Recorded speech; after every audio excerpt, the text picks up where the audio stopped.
Transferable skills. I've seen a lot in PE class. One would be the throwing of a handball. You see, in handball, when you throw the ball to pass it or to shoot, that's a transferable skill to when you shoot or pass it in choke ball. So your skill in handball is transferring over to your skill in choke ball. Another transferable skill I've learned is the kicking of a kickball, because we've played kickball or kickball-like games in PE a lot, and that can be transferred into soccer when you kick to pass and how hard you want to kick it and where you want to kick it. So your skill in kickball or kickball-like games transfers over to soccer. Now, those are all physical transferable skills, but I've learned and I've seen more than that. One of those would be teamwork. Now, when we played flag football, I had to work on teamwork because I just wanted to take over and do it my way. But I had to learn to go with the team and do what everyone wanted to do. And that transfers really to everything. To your work, to school, when you're working on a group project, everyone deserves to be heard. Even when you're grown up, you're going to have to work with other people, and you always have to know teamwork.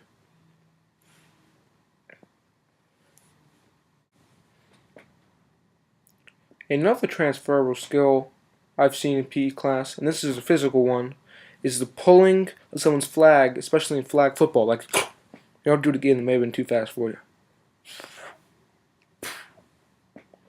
Now, might think, how does that transfer over anything? That could transfer over to like running a relay race and having to pass the baton. You have to be quick and get your hand out of there so the person doesn't drop it. So your skill in flag football of pulling someone's flag that you may not think would transfers over to maybe running in a relay race. So that's one transferable skill that I've seen in an activity that we've done in PE class.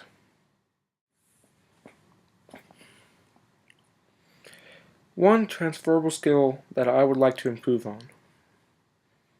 I'm going to go with the mental transferable skill of patience. Because patience, I've seen that you have to have patience, especially when we play teams activities like flag football and PE. And patience is something that transfers over to everything. You're always going to have to work with other people and have patience and not expect everything to move at your pace. And that's something I really need to work on. Something that will transfer over to essentially everything that I will ever do in life. Patience is very important, and that's the transferable skill that I would like to work on. Transferable skills are everywhere. Did you know that? Transferable skills will help you all throughout your career. Now, here's one way a transferable skill could help you in a career. Say you're in a career in business, maybe you're an accountant. You have to know simple math procedures. You have to know logarithms to calculate interest. You have to know other equations to calculate how much profit you're going to make. And those skills you learned in high school just to solve problems, but transferred over to have a business application in your career. So that's one way a transferable skill can help you in your career. Now, here's a way that transferable skills could help me in my future career. Now, I would like to be a lawyer when I grow up, and that means that I have to know how to argue. So even arguing with my parents, or arguing with refs when there's a bad call, which I probably shouldn't do that, but anyway, that helps me and it applies to my future career, and it transfers over. So something even as simple as the skill of arguing transfers over and will help me in the courtroom or really in my whole career. And it's not something you would really think, like arguing with your parents over how much allowance they're giving you or whether you should have to clean your room or not. That can help you in your future career, and I know it will in mine. So that's just a personal example of a way that transferable skill will help me in my future career. Types of stretching. Let's begin with ballistic stretching. Ballistic stretching is a type of stretching that stretches in a bouncing motion. Ballistic stretches force the limb into an extended range of motion, and when the muscle has not relaxed enough to re-enter it.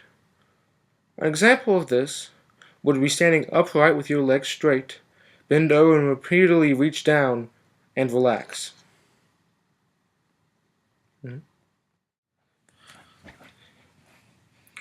Here's a demonstration of this, of ballistic stretching.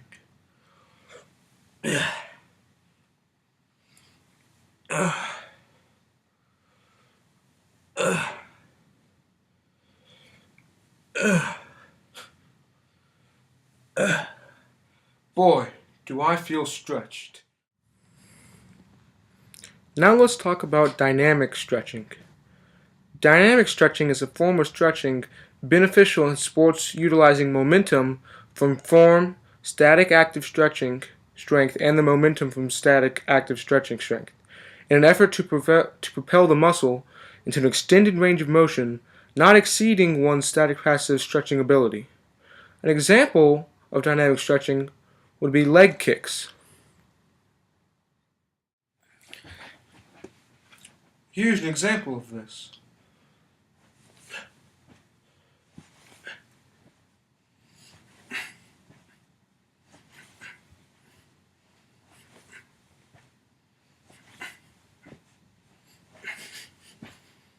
Boy, do I feel stretched. Now, let's talk about active stretching. Active stretching eliminates force from the stretching process. Active stretching stimulates and prepares muscles for use during exercises. Active stretching not only stretches the muscles and tissues, but prepares the muscles for the action by activating and warming them up. One example of this would be the standing calf stretch.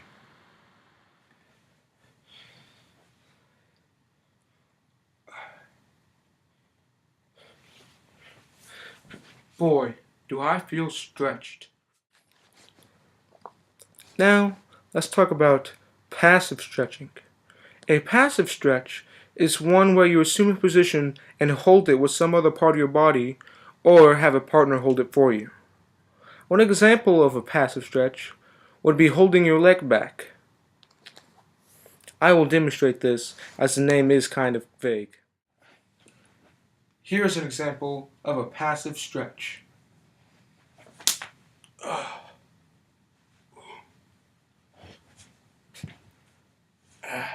Yeah. Boy, do I feel stretched.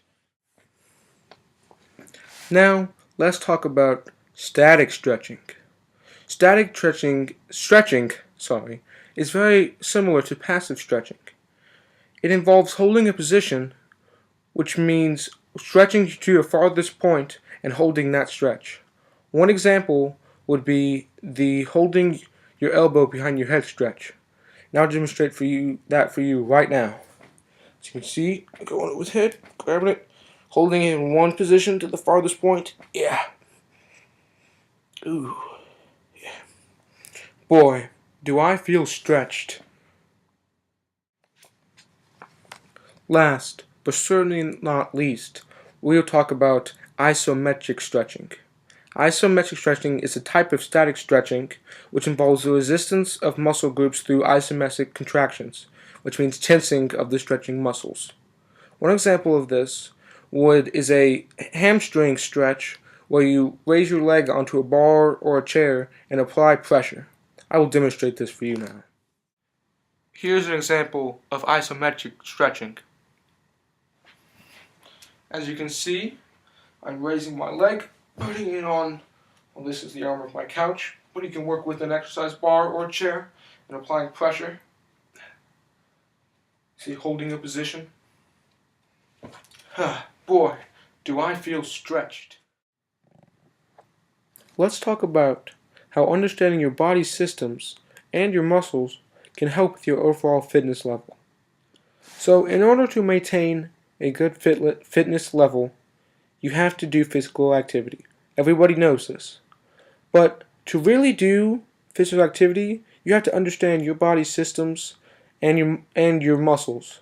See, when you understand your body systems and your muscles, it helps maximize the good you do and gaining and maintaining a good fitness level. You see, your body systems contribute to your fitness level.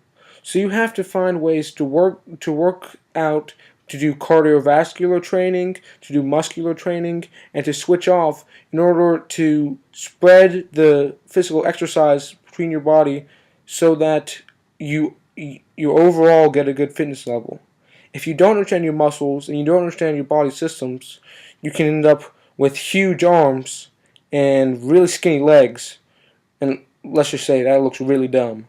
So, in order to maintain a good fitness level, you do have to understand your body and your muscles.